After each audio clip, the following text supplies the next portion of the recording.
Hi అండి, ఈరోజు మన వీడియోలో వచ్చేసి వెల్లుల్లి కారపొడిని ఎలా చేసుకోవాలో చూద్దాము.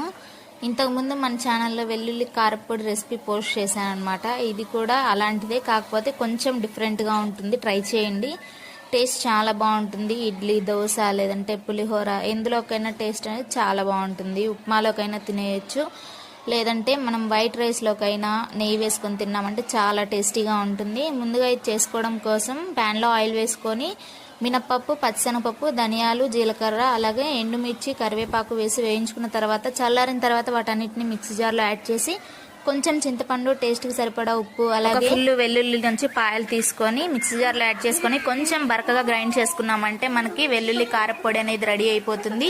చాలా టేస్టీగా ఉంటుంది. బాక్స్లో పెట్టుకున్నామంటే మనం ఈజీగా 6 months వరకు తినేయచ్చు అనమాట. లైక్ చేసి మీ ఫ్రెండ్స్కి, ఫ్యామిలీ మెంబర్స్కి షేర్ చేసి ఇలాంటి quick and easy recipes subscribe చేసుకోండి. Bye bye.